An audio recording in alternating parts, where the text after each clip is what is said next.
Welcome to Same But Different. We're back together again. Yeah, I was dancing. I was getting in a groove. Merry Christmas, everybody. November 8th. That was the 6th still. It's going by fast. Listen, we didn't do much in October, so we're compensating. Anyway, yeah, this week we're going to review Smile 2. And if you haven't guessed it, that's the sequel to Smile. No. Brody, what did you think of Smile 2, starting off with your rating? Have you seen Smile 1? Yeah. Okay. I watched it the night before I went to see Smile 2, I think. Okay, cool. Smile 2, we're gonna have to dissect this for a little bit after I say this. I gave it the exact same rating as the first one. Oh, interesting. Which was, for a horror movie like this, a 7 out of 10. That's pretty good. That's pretty good for a horror movie, actually. A horror movie like that's the thing. What do you mean like this? Kind of a lower budget, kind of like one of those like Truth or Dares or like You're Nexts or like not like a Hereditary or an Exorcist. Like it's a different genre. My of Soul horror. to Take. Yeah, you know what he's talking about. I enjoyed both of these movies, and I think you do have to rate horror a little bit differently. But I liked they're a different 7. Which one did you like better? No. No. No. This or that? No. No, that's not what I mean. Okay. They're different in the sense that the first one did a really good job of that creepy, lurky, what's in that corner horror. It was unsettling. Okay. This one was jump scares. Balls to the wall. Balls to the wall jump scares, but it never, even down to like the main person, you know the plot. Yeah, we're going to spoil it. Even down to the guy who Spoiling it. kills himself and like haunts her. In the first one, that was scary. She was unsettling. In this one, it was just a dude with his face smashed in. It never felt scary. Yo, that scene was wild, though. Yeah, for sure, but not scary. Not the same kind. The first one just unsettled me to my core. This one was, and the jump scares were effective. I'm not even insulting it. It's just a very different kind of horror. And I like the horror in the first one more. However, Smile 2, much better movie. Gotcha. Much better movie. Gotcha. So they get the same rating, but for very different reasons. I think I might be on the same page. Okay. Yeah. There were jump scares in Smile 2. Actually, sorry. There were scares in Smile 2 that could have been jump scares, but they weren't, which I really appreciated. Yep. I think that's a form. That's still a form. It's like an anti-drop in dubstep. It's like an anti-scare. Yes. Which is scary. But that guy smashing his face was wild. Like, because it was so slow. Yeah.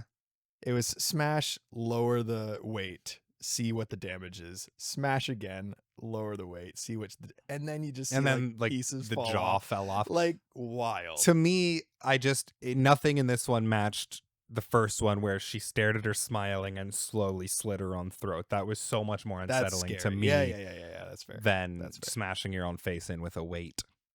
That's fair. Yep. But that's just me. But the movie was technically better. And just the idea, like the first one, a psychiatric ward nurse, doctor, whatever, like that.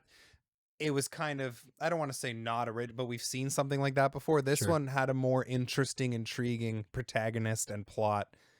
I think like following like this Taylor Swift-esque icon through this journey was just more engaging of a plot. Not only that, but it amped up the paranoia. Like, like crazy. I hope you don't mind. I'm just going to interject. That's kind of what we do. We always say like, you go first. Yeah. You're just leading the conversation here. The paranoia was so much more because all eyes are on this girl, even outside of a horror movie. Like the world is watching her. Yeah. So add the element of horror, and like anybody can just, or things are being played with in her mind. Anybody could be this entity fucking with her.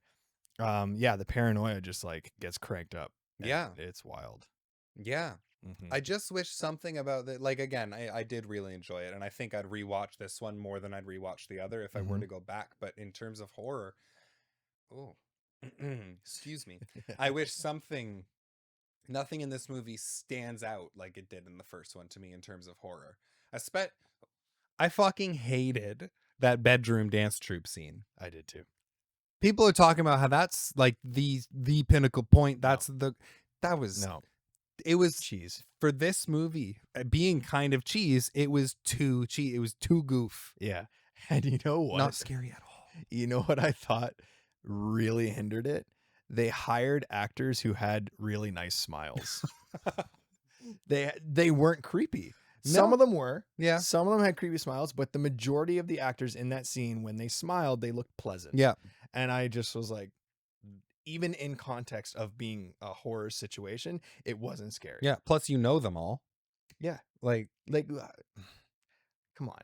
When you're in the audition process, hire actors who have creepy smiles. Yeah. Like, just do that. yeah. Or teach them how to smile more creepily, because Yeah. some of them were just like super friendly. Yeah. I understand what they were trying to do. Me too. Make it kind of like like you said, a choreographed dance. Yeah. Another thing, and the first one did it not more. The first one did it as well. Fucking stop it with the upside down camera. Why? That's the thing. Why? Why? It doesn't add. There's no reason for it. It's not really like, yes, it's a psychological movie, but it's not like that kind of psychological. No. There's it's no not we're going mirrors. into hell. There's no. It's not mirrors. It's not the upside down. Yeah. And like, it's not just once or twice. It's so often. Yeah. Like for no between the two reason. movies, probably over 10 shots do that, and then you're looking at the landscape upside down. I'm like, what am I doing? I wonder if we went back and watched it. There is motivation there. Maybe those are the times where she is going into her mind. I don't know. I think whoever's the cinematographer just likes to play, because this one didn't do it, but the first one, I don't know how. I know I texted you about it, complaining that Dutch angle. Mm-hmm. I know they're used for certain reasons, and I don't mind a Dutch angle, but it's at the beginning of the movie. She's just like packing her bag up and leaving her room, and it just does a Dutch angle for some reason. There's no reason. Yeah, it might be a director or a cinematographer trying to find their voice. Yeah. And their little, the auteurism of it all. Maybe copying Ari Aster a little bit. There needs to be reasons for the shots that you make. Motivated camera. Otherwise, just make it a stagnant shot. Yeah. Upside down made no sense. Yeah. I guess all else I really have to say is that she absolutely fucking crushed Yo, it. Naomi Scott. I had no idea what kind of acting chops she had, because we've seen her in Power Rangers as the Pink Power Ranger, and we've seen her in live action Aladdin, and I guess Music some videos. people saw her in the Charlie's Angels remake. Oh shit! But Yeah. Oh, Drew Barrymore was in this. She was in the first yeah, Charlie's Angels. Okay, weird crossover. That's a good 6 degrees of Kevin Bacon. There you though, go. if that ever comes up. Yeah, holy shit, because those examples like doesn't require much acting prowess from somebody. Those three movies, but holy shit, I've never seen authentic fear like that in a long time. Yeah, she scream queen the hell out of this. Not only that, with her eyes, like when she does the thing to her mom, and she's like, and like, Yeah, her eyes, it's wild. it's wild. one of the best leading performances in a horror movie in a while. Period. In a while, period. Yeah. Not ever, period. Well, maybe. I will go as far back as say since Toni Collette and Hereditary. Sure, but like if we were to like give top fives, they would both be up there. Did I think. say one of? Okay. Yeah. I thought I said okay. Yeah. Yeah, then, you did say one. Then yes, what I said I agree with. Okay. Yeah, it's up there for sure. For sure, she crushed it. Yeah. Great movie. I'm very excited to see if they do a third one. I don't think it's been announced yet, but if it's gonna, If they do, it's gonna be big. or will one of those people be the like vessel? No, it's gonna be everybody. Why? It's gonna. Why? Should we talk spoilers? I think we already did. Yeah. I know. The end of the movie, the tragedy happens in front of an audience of like 10,000, 30,000 people. Mm-hmm. So, I mean, by the movie's rules, every one of them now is going to start suffering from that. Are you sure though? No. Because we've only ever seen it one-on-one. That's what I mean. And but I think the entity had a plan to spread itself. Yeah, as a and parasite, honestly, right? I hope that's the route it goes, and almost it's going to become like a bigger than life, almost like apocalyptic Yeah. horror movie, which is going to be awesome. But also, is it one entity? Can it do that? So here's one of my issues with these movies. I'm going to say it between 1 and 2, Smile 1 and 2. It doesn't go into the lore enough, No. especially for a sequel. Because for a sequel, this movie just did what the first one did, Mm-hmm. just a little better. Yep. It didn't necessarily expand on the world at all. We got a little glimpse with Morris, and he's like, I've seen it 8 times before Yeah, with my yeah, brother or whatever. And then he just fucked off, which was just like a waste, an absolute waste of an opportunity to dive more into the lore. I think he was the red herring to make you think that whole ending was real because Yeah. Morris is back. No, he's not. Yeah. But he was the opportunity to kind of like, as these horror movies do, maybe they're trying to avoid cliches, but they usually have a character who's experienced this before, and we dive into it more. We do a little bit of investigation, go to a library, read a book, Or go on one of those computers where you flick through newspapers. Exactly. Yeah. Exactly. Oh, this goes back to 1692. Yeah. But I wanted that Yeah. because we're still left not knowing what this thing is. Yeah, alien, after a demon. sequel. Yeah. That's not cool. Mm-mm. After the first one, fine. I'm okay with that. After a sequel, I need to learn more about it. Yeah. And I didn't learn anything about it. Yeah. What's really cool is between the first and the second climax of the monster crawling inside of the person. Yep. I don't know what I like more. Oh, the second one for sure. But the first one was so cool because it was a wide shot from the side and you just saw it, the jaw get pulled and you saw the head go in. This one, face on, that's wicked. Wild. Wicked. But the first one, again, it Scary, speaks to what I was saying. It's more like, oh. This one was just like, oh, fucking shit. So much fucking shit. Yeah. Do you see that nice little nod to the first one, though, when the monster comes out of her body and her body swings down? I saw that. Yeah. Because of the window jump scare, right? It was a nice little nod, I think. that window jump scare was the dance troupe scene of the first movie. It was also in the trailer. It was also goofy as fuck. I mean, we've been talking about it. I have said what I have to say. Yeah. Well, that's what we do. Yeah. We just introduce. Yeah. But yeah, those were the 2 things I had to say about it. It was the goofy smiles on some people, not goofy smiles, pleasant smiles that weren't creepy. You can't just go. Yeah, exactly. And some of them did. You see this? That's how you do it. Yeah. And then, not learning more about the lore, but the horror, the jump scares, the effects and the budget into the horror was amazing. Mm-hmm. Naomi Scott's performance was fucking incredible. So good. And the little bit of Jack Nicholson's kid that we got. I want to see him and stuff more. Yeah. And cool. I also really like the ex-boyfriend from the first one who was in the intro of this one. I forget his name. I love that guy. The guy from Friday or Nightmare on Elm Street. Yes. I want remake. I want, and he's in a bunch of other horror movies. Oh yeah, too. I just don't know his name, but I always love when he shows up. Yeah. Like this guy. He's a scream king. He is a scream king, and he always has a good job, and he's just pleasant. Yeah, we should mention that this movie literally starts 6 days after the first one, and it says that in the intro, and that intro was amazing. Yeah, that was good. Lots of one shots and the blood streak on the ground, and my favorite detail was the steam coming off of his severed foot.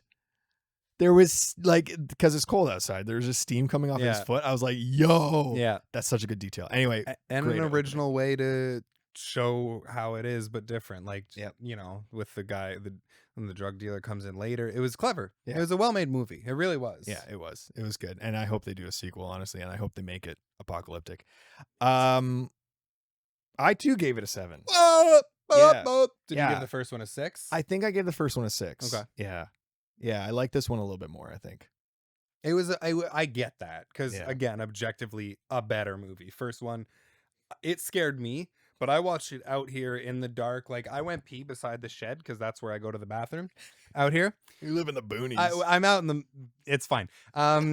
And I paused the movie when it was almost over, and I went to pee, and I was scared, Derek. Yeah. Huh? Yeah. Like, I'm sitting there peeing, and I'm like, oh my fuck. I'm checking behind me. I don't even smiling at you. Yeah, watching you I pee. don't know why. Something about that first one really fucked me up. And I don't know if it's because it was full blast in a headset right here. Like, because watching it in a movie theater is so much different. Maybe that's part of the reason I didn't feel the fear in the second one as much. But like, something about watching it out here was scary. Something else I want to say to that point, I think, is that the fear and the originality of the first one, you would think that making a sequel, it wouldn't feel original anymore, but it still feels like original concept. Yeah. Even though it's a sequel and you've seen it before, people smiling, I don't know what it was, but it still felt fresh and original to me. Yeah. Which is strange. But yeah. No, for sure. I agree. I'm excited, and I know if they do a third one, and it should be announced soon and should be coming pretty quick because there wasn't that long between the first and the second. That's the end of the review. That's Smile 2. Have you out there seen Smile 2? If you have, in the comment section below, let us know what you thought about the movie. And while you're down there, like the video, subscribe to the channel, and turn on notifications and all that good stuff. Share the video, tell your friends. Because that would really help the channel out and help us out, and we love doing this. We do. It's so much fun when we get to do it. Love talking movies.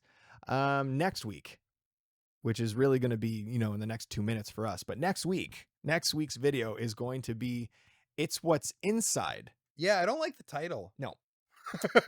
No, I don't like saying it. Feels weird. Yeah, that's what I'm saying. Just about a bunch of friends who get together, and there's this device that they can all swap bodies temporarily. Yeah, that's it. It's what's the inside that counts. What? See, I hate it. I hate it so much. It's what's inside the outs, the outs. So much. So come back next week and watch us talk about it. Thank you all for coming out. We love you. Keep watching movies. Bye. Oh, this one was just like, oh, fucking shit.